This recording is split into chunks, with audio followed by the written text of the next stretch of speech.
Quand on entreprend, on a 9 chances sur 10 d'échouer, de planter sa boîte. Et c'est pas moi qui le dis, c'est l'INSEE. Quand on a autant de chances de rencontrer l'échec, pourquoi y aller ? Je suis Fanny Rimbaud et je suis entrepreneur. Depuis 3 ans, avec Instinct Collectif, je tends le micro à mes consoeurs et mes confrères pour comprendre ce qui se cache derrière le costume de l'entrepreneur. Dans le podcast qui va suivre, il ne s'agit pas de se donner des tips d'entrepreneur ou de raconter une success story. Et d'ailleurs, si c'est ce que vous cherchez, vous n'êtes pas au bon endroit. Ici, on pose le masque, le temps d'une conversation, et on parle de la liberté d'entreprendre, et surtout à quel prix. Bienvenue sur le podcast d'Instinct Collectif, et bonne écoute. Et c'est le moment où je te demande s'il y a des mots dans ce que j'ai dit qui t'ont particulièrement interpellé. Ouais, peut-être 2. La question, c'est d'expliquer pourquoi. Coup du sort. Intéressant quand même la place que prend le hasard dans ces projets entrepreneuriaux. Il y a par moment le sentiment, en tout cas de mon côté, que tu te retrouves parfois par hasard, sans l'avoir décidé, en tout cas c'est mon cas depuis la plus tendre enfance, de mettre énormément d'énergie dans un projet sans que ça ait été du coup déterminé dès le départ. Et peut-être liberté d'entreprendre, mais liberté plus généralement, c'est probablement le terme qui reflète le plus la raison pour laquelle moi en tout cas j'entreprends. Donc je dirais que si je devais expliquer pourquoi j'entreprends, il y a une part de hasard que je maîtrise pas, que je suis pas capable d'expliquer. Pourquoi je me retrouve là à mettre autant d'énergie dans un projet. Et une aspiration profonde à la liberté pour le coup, qui est la dimension que j'explique, et qui fait que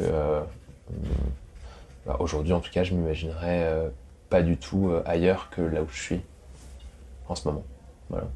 Hasard et liberté, on va y revenir. Eh bien, est-ce que avant de creuser un petit peu ces motifs-là, ces thèmes, tu peux nous dire d'où tu viens, qui tu es et justement qu'est-ce qui fait que ce 1er février on se retrouve là pour parler de toi et de Simbel. Qui je suis donc je suis Loïc, très classiquement, j'ai 33 ans. Je suis maintenant marié, j'ai toujours du mal à le réaliser, mais je suis marié depuis 1 an et demi.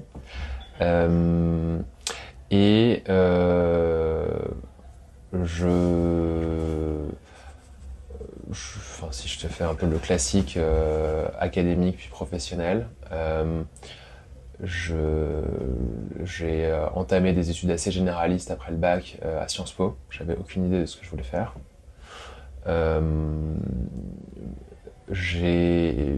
Un peu par hasard, je suis devenu avocat. Parce que Sciences Po à ce moment-là permettait en 2 ans de master de passer l'examen pour devenir avocat. Puis ensuite j'ai fait 2 ans d'école du barreau où j'étais élève avocat. Et je crois que ce qui m'a conduit dans cette voie-là, c'est le fait d'être attiré par la dimension profession libérale du métier d'avocat. Et donc ça retrouve un peu ce qu'on se disait plus tôt. Dans profession libérale, il y a libre. Et je crois que c'était déjà quelque chose qui m'attirait énormément. Et dans lequel finalement je ne me suis pas retrouvé en exerçant le métier d'avocat en tant qu'élève avocat. J'ai essayé plusieurs types de structures, le petit cabinet de pénal des affaires, le grand cabinet de droit international, le cabinet étranger à Hong Kong. Dans aucune de ces expériences, j'ai ressenti cette dimension liberté. Et c'est ce qui a fait que... Et t'as pas essayé à ton compte ? Et j'ai pas essayé à mon compte. Ce qui aurait pu être la forme... Ouais, c'est vrai. Je l'ai pas essayé, t'as raison, c'est peut-être le deuxième sujet, c'est que je me suis rarement projeté dans les personnes avec lesquelles je travaillais. Et j'ai vu quand même assez tôt la difficulté de se mettre à son compte. Parce qu'en fait, il y a une des raisons qui est que quand t'es avocat, initialement, c'est plus trop le cas maintenant, mais quand je l'étais, tu ne pouvais pas faire la publicité de ton activité. Il faut imaginer une activité dans laquelle tu espères te mettre à ton compte et où les clients arrivent magiquement te voir, alors même que tu es un avocat inexpérimenté. Et donc je croyais pas tellement à ce modèle-là, je me projetais pas tellement dans les avocats avec lesquels je travaillais. J'espère qu'ils vont pas m'entendre. Ceci dit, certains étaient très sympas. Et du coup, ça m'a conduit, pendant mes études d'élève avocat, à m'interroger sur ce que je voulais faire, à lancer des initiatives un peu perso et un peu entrepreneuriales. Un blog, une association, jusqu'à me dire... une fois que j'avais mon diplôme d'avocat en poche, et qu'un cabinet d'avocats me proposait de travailler pour lui, en fait, c'est pas fait pour moi. Ce que je veux, c'est entreprendre. Et donc là, il y a un peu la deuxième partie, je dirais, de ma vie académique professionnelle, où je me suis lancé avec une copine dans une entreprise philippine. Et en parallèle, j'ai étudié à HEC, dans le master entrepreneur, ce qui me permettait, dans ma tête, de me dire que j'apprenais à la fois les bases théoriques dont je n'avais aucune idée, et en même temps, je mettais en pratique quelque chose dans ce premier projet entrepreneurial. Voilà. Donc ça, c'est un peu ce qui m'a fondé, je dirais, professionnellement en tout cas, c'est ce changement de carrière. Tout ça m'a conduit à assez tôt rejoindre un projet de startup scale-up qui s'appelle Stuti, une marketplace de services, dans laquelle j'ai évolué pendant 3 ans et demi. Le projet était assez petit quand je l'ai rejoint, il venait de lever 1 million d'euros, il y avait une dizaine de personnes. Ils avaient de très grandes ambitions, l'ambition de devenir le Blablacar des services. Et c'est pendant 3 ans et demi, j'étais en charge de la croissance des revenus, et on est passé d'une dizaine de personnes à une grosse 60aine de personnes. On a levé beaucoup d'argent au passage. Et au bout de 3 ans et demi, on a été revendu à Cdiscount, ce qui était une mauvaise revente. Donc j'ai vu vraiment le cycle complet de intégrer un projet tôt, scaler, essayer d'investir pour prendre des parts de marché, et ne pas avoir suffisamment d'efficacité pour arriver à le prendre et à sortir dans de bonnes conditions. Et donc c'est là que j'ai quitté l'aventure Stuti. Et fast forward, après avoir aidé notamment quelques copains pendant une période de freelance d'1 an et avoir fait un grand voyage en Afrique, je me suis lancé avec mon associé actuel Charles dans Simbel. Et donc Simbel, c'est une entreprise qui a 2 ans pile poil. On a incorporé l'entreprise il y a pile 2 ans et qui vise à aider les organisations à faire monter en compétence leurs équipes.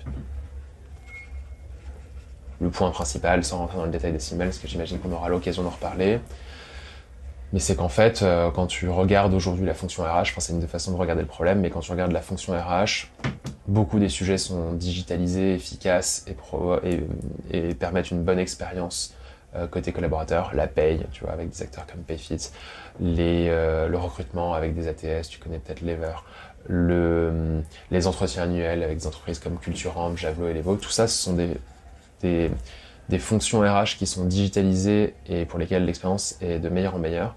Et si tu regardes la formation, spécifiquement sur les entreprises de moins de 1000 employés, donc des entreprises qui ont des équipes RH restreintes, tout ça est géré globalement par Excel, avec un NPS qui est à moins 33, c'est-à-dire probablement un des pires NPS de la fonction RH, et très peu d'organisations, d'entreprises qui arrivent à faire monter en compétence leurs équipes, alors même que c'est le premier poste de dépense. Voilà, donc c'est ce sujet-là aujourd'hui qui nous anime, mon associé, moi et l'équipe qu'on a réunie aujourd'hui. Vous êtes combien ? On est une quinzaine, c'est très nouveau puisqu'il y a à peine 4-5 mois, je dirais, on était 6-7, moitié moins. Et ça, c'est la suite de la levée de fonds qu'on a annoncée il y a 2 mois maintenant, de 4 millions d'euros en seed,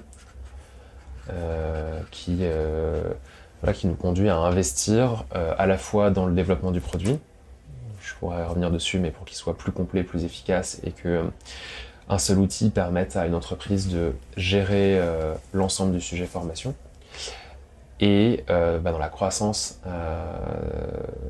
de l'entreprise avec la constitution d'une équipe marketing et sales. Ok. C'est pas dit qu'on revienne trop sur le produit parce que le produit qui nous intéresse le plus aussi ici, c'est toi. Et tu n'es pas un produit. Non mais je pense que Simbel va peut-être va venir, mais c'est vrai qu'il ne soit pas dérouté d'avoir des questions beaucoup plus sur toi que sur la proposition de valeur. Ouais. Même si, évidemment, vu la proposition de valeur, j'imagine que ça a des échos avec qui je suis. Avec qui tu es. Ah oui, tout à fait. Ouais, je te confirme. Ah oui? Alors vas-y, je te lance direct. Pourquoi? Pourquoi? Parce que, du coup, pour pas mal de raisons, mais la première raison, je dirais, c'est que dans mon parcours, la formation, au global, a été structurante. J'ai fait des études plutôt longues, ne serait-ce que parce que je me suis cherché. J'ai un peu enseigné dans mon école d'origine à Sciences Po, et globalement, le sujet de la montée en compétences m'anime énormément parce que je suis personnellement convaincu que la raison pour laquelle, globalement, je me lève tous les matins et la raison pour laquelle des personnes me suivent dans cette aventure, c'est parce qu'elles veulent se développer et grandir. Oui, pour gagner de l'argent, oui, peut-être parce que ça y est, on fait un off-site de temps en temps et on va boire des bières, mais à mon avis, mon driver principal et le driver principal que j'observe autour de moi, c'est l'envie des personnes autour de se développer et grandir. Donc voilà pourquoi ça fait écho à pourquoi ce que je fais aujourd'hui me paraît extrêmement aligné avec une grosse partie de ce que je suis.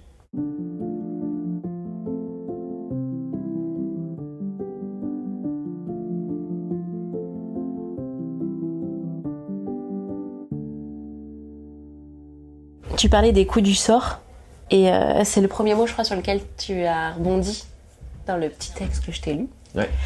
Tu peux nous en dire plus, et éventuellement, enfin même si tu peux trouver ça, ce serait chouette pour les auditeurs. Il y a coup du sort, et du coup, moi tout de suite, j'ai une espèce d'image mentale qu'il y a des moments qui doivent traduire ce coup du sort, tu vois. Mais là, la page est blanche. Est-ce que tu arriverais à montrer une photo de ça? Photo verbale, évidemment. Ouais, donc coup de sort m'a interpellé parce que, oui, vraiment pour... d'ailleurs, c'est pas tout à fait coup du sort, mais c'est vraiment la dimension hasard, où j'observe que la vie est faite de rencontres hasardeuses, c'est pas une nouveauté, c'est rien de très intelligent, hein, de rencontres hasardeuses, de choses qu'on ne maîtrise pas, et qui sont au moins aussi importantes que ce qu'on essaye de maîtriser et ce qu'on essaye de faire avancer. Et donc si je dois donner des exemples, et donc voilà, et donc la vie pour moi est composée de cette ambivalence entre, il y a des choses qui proviennent du hasard sur lesquelles il n'y a pas de maîtrise à avoir, et par moments, il y a déjà, je pense qu'il y a des personnes qui ont plus ou moins de chance, il y a des moments dans la vie où on a plus ou moins de chance, et il y a ce qu'on maîtrise, ce sur lequel je pense qu'il faut essayer de se focaliser un maximum, et pour avancer dans la direction dans laquelle on souhaite avancer. Et naviguer au milieu de ces deux phénomènes, c'est globalement, je pense, ma définition à peu près de la vie, en tout cas aujourd'hui à ce moment-là. Si je dois donner des exemples, à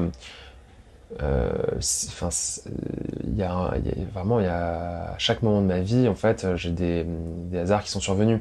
J'étais en sport-études natation, je me suis blessé jeune. Pardon. Donc il n'y a rien de grave là-dedans.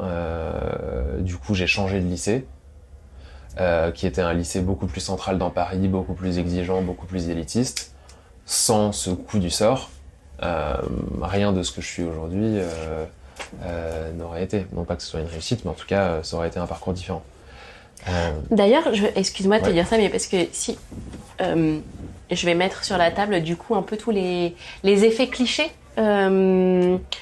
qu'il y a depuis le début de la discussion, mais je me dis, bon, parcours académique plutôt, on est plutôt sur des formations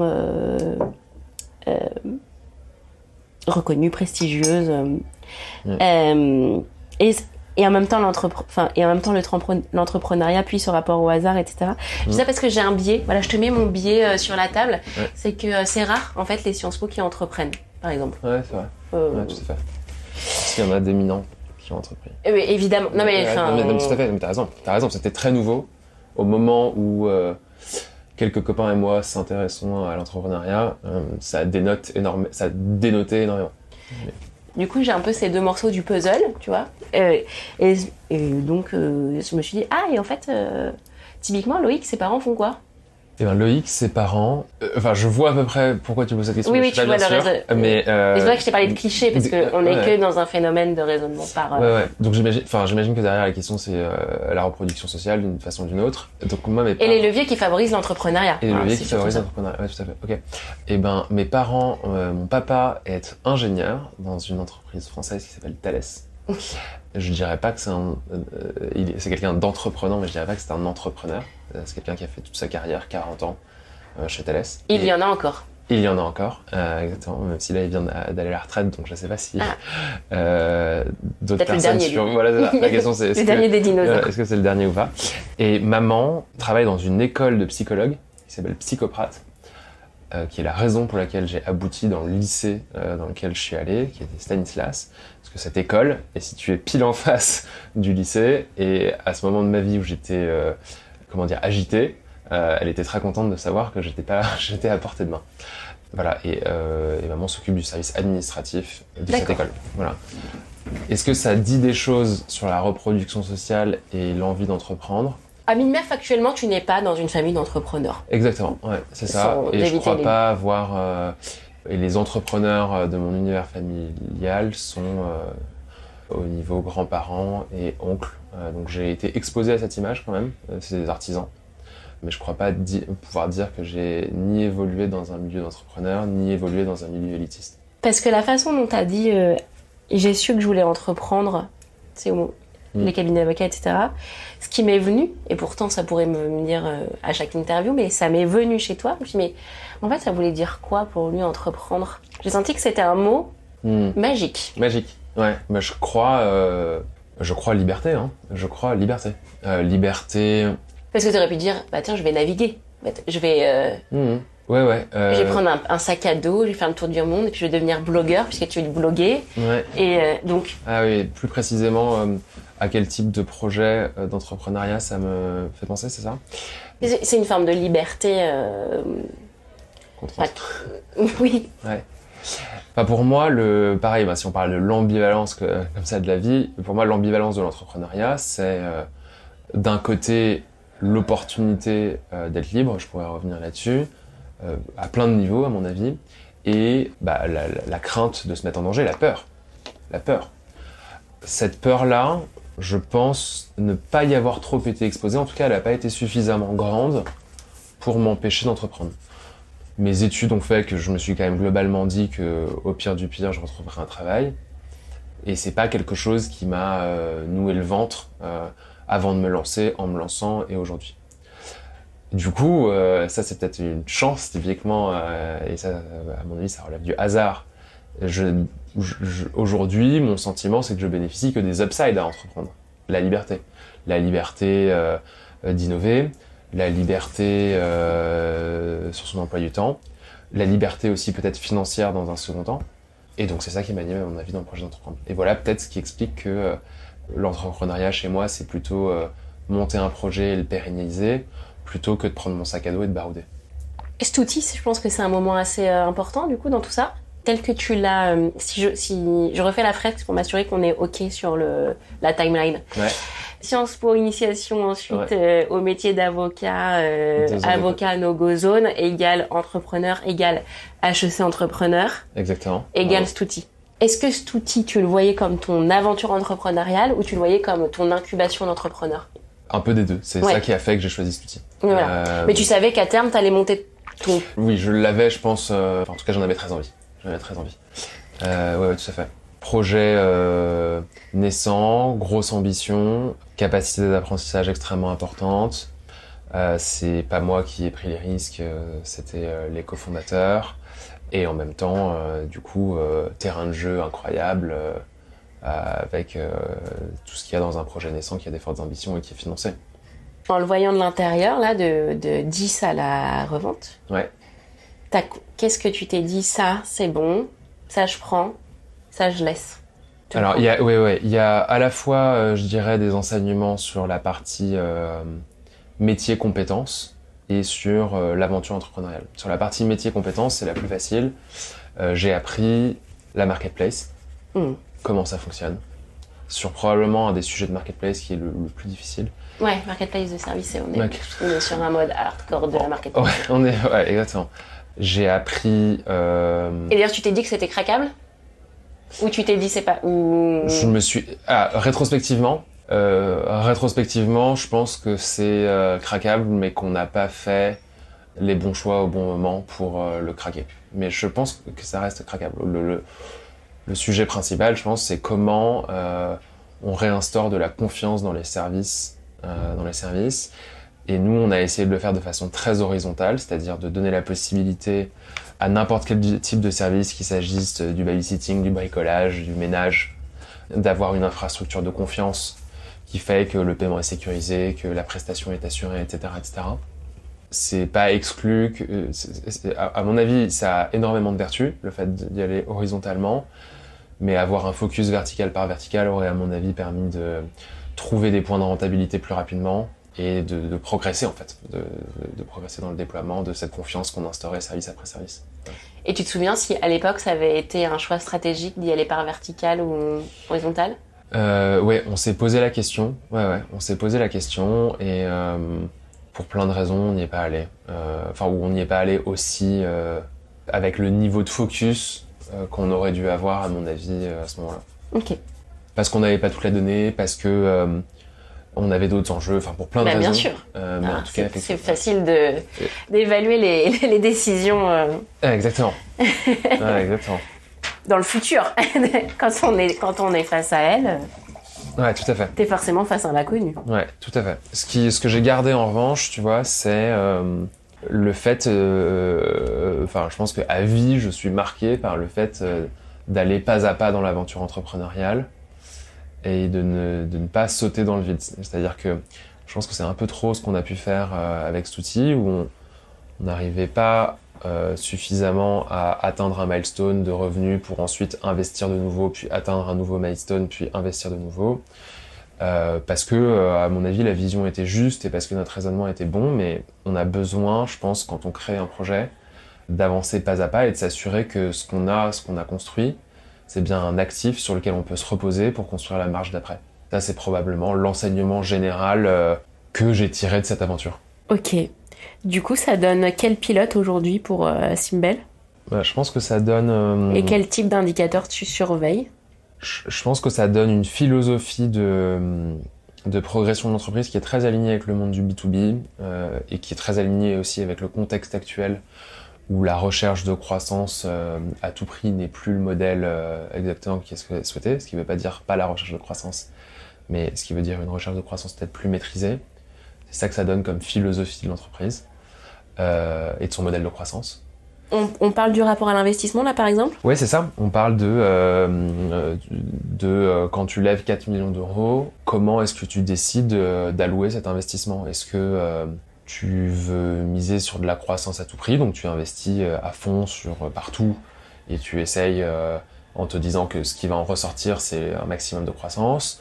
Ou est-ce que tu essayes d'avoir une approche peut-être plus raisonnée, mieux maîtrisée, où tu essayes 1, 2, 3 initiatives, tu tires le bilan de ces initiatives, et puis ensuite tu itères de nouveau, etc. Et c'est plutôt ce modèle-là dans lequel on est, qui à mon avis est aligné avec notre époque, et qui est aligné avec aussi le monde du B2B, parce que dans le monde du B2C, c'est un peu moins facile, je pense, d'y aller pas à pas. C'est des volumes tellement importants, des données à maîtriser tellement importantes que y aller pas à pas, c'est à la fois plus compliqué et moins bénéfique. Et je me demande, très concrètement, quel choix tu as fait ou quel choix tu n'as pas fait qui traduisent ça. J'ai l'impression de le comprendre, mais corrige-moi si je me trompe, comme des choix du coup comme une espèce de prudence, de la prudence. Ouais, c'est ça, c'est d'essayer de trouver le bon niveau entre de la prudence, c'est le terme, et de l'ambition en fait. Oui, c'est ça, ouais. Prudence, exactement. Quel est le bon équilibre Est-ce que tu vois des moments où ce dialogue-là, il donne... déjà, il implique un dialogue où l'un et l'autre Ouais, tu vois, se battent pour... Donc on rejoint toujours ce sujet d'ambivalence, enfin moi en tout cas qui est la façon un peu dont je raisonne, où je pense que je crois que ça traduit aussi ce que mon associé penserait, c'est-à-dire que dans chaque situation il y a du pour, il y a du contre, c'est une façon de traduire l'ambivalence, et je pense que ce qui est important, c'est de savoir quelle est son inclination naturelle. Donc peut-être que moi, à la suite de cet outil, c'est un peu plus la prudence, mon penchant naturel. Et du Alors coup, que naturellement, t'aurais dit quoi? S'il n'y avait pas eu cet outil, tu penses que t'aurais été plutôt du... je pense que si j'avais vécu une aventure dans laquelle on dépense énormément et qu'à la fin, l'outcome est extrêmement positif, j'aurais eu une position naturelle un peu moins prudente. Et du coup, d'être très au clair sur quel est son penchant naturel, et du coup, être très au clair sur ce dont il faut se méfier. Moi, dans mon cas, c'est à ne pas être trop prudent. Et du coup... C'est le biais que tu vérifies. C'est exactement. Donc, du coup, si le biais est identifié, c'est plus facile de le corriger, Okay. et ça permet normalement d'avoir le bon niveau d'équilibre. Ça, c'est soi-même. Et après, il y a les facteurs exogènes, notamment, tu vois, mon association ou l'équipe autour de moi.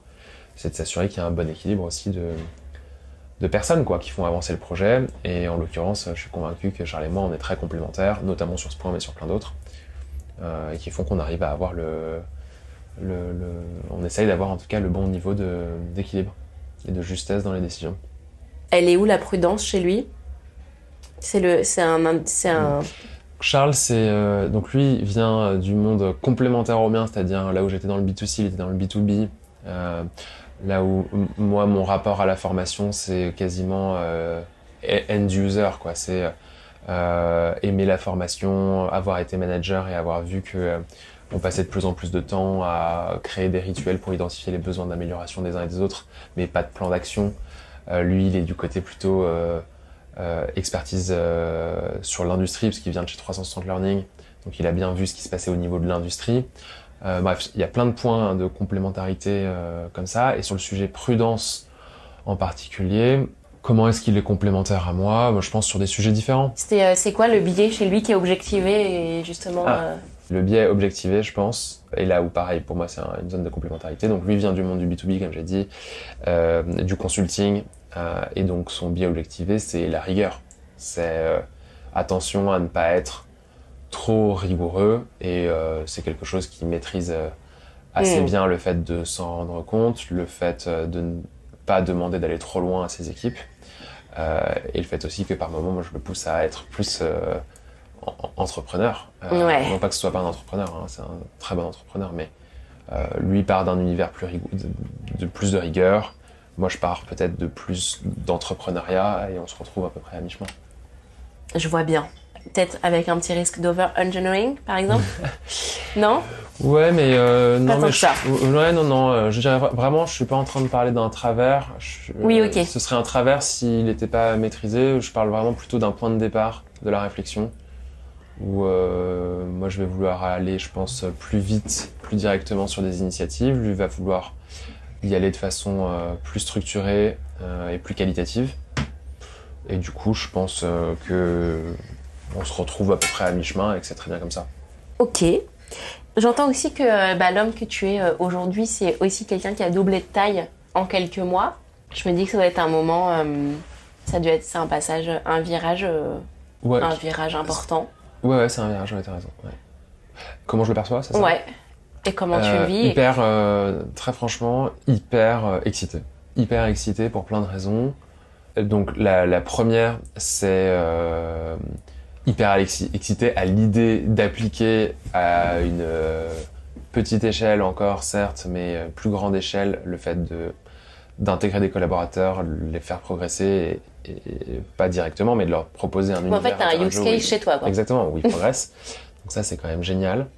Pas du tout effrayé aussi, parce que du coup, dans mes expériences précédentes, j'ai vu des tailles plus importantes, et j'ai été exposé à enfin, je sais, tu vois, quand on sera 100, 200, 300, 1000, ce sera très différent, mais là, j'ai pas d'appréhension particulière sur la taille de boîte qu'on a. Donc excité pour ça, excité aussi par le fait d'avoir du relais dans les projets qu'on mène, et de plus simplement enfin que l'avancée de l'entreprise ne dépende pas que de Charles et moi en fait. Et ça c'est... Là, tu sens vraiment que que tu changes de posture? Ouais, très très concrètement, hein, on avait et on a toujours une super équipe tech et produit dans lesquels il y a un fort leadership et de plus en plus de leadership. Donc c'est déjà un pan de l'activité qui est, je dirais, qui progresse sans que, en tout cas, qui n'est pas bloqué si Charles ou moi n'y mettons pas de l'énergie. Et là, on est en train de construire l'autre pan de l'activité, la partie go-to-market, marketing et sales, qui va, on l'espère et on le pense, progresser quasiment en autonomie avec les personnes qu'on a recrutées. Ce qui nous permet à nous de nous concentrer sur d'autres sujets, ce qui permet de voir des gens qui, avec leur sensibilité, s'emparent des leurs et globalement d'avoir un projet d'entreprise qui avance plus vite, plus efficacement et qui est façonné à leur image. Donc non, hyper excité. Merci. Eh ben bravo, merci. Ça y est, la conversation est finie. J'espère que vous avez passé un bon moment avec nous. Et si c'est le cas, mentionnez-le sur vos réseaux et votre chaîne de podcast préférée. Vos retours sont hyper précieux, c'est ce qui nous motive à continuer. D'ailleurs, si vous souhaitez prolonger la discussion, vous pouvez me retrouver sur LinkedIn. Enfin, pour celles et ceux qui s'intéressent aux mécaniques d'hypercroissance, moi, c'est ma passion, je vous recommande chaudement notre podcast Kiss My Scale. J'y reçois des personnalités aux manettes de croissance vertigineuse. Bon allez, et maintenant au boulot!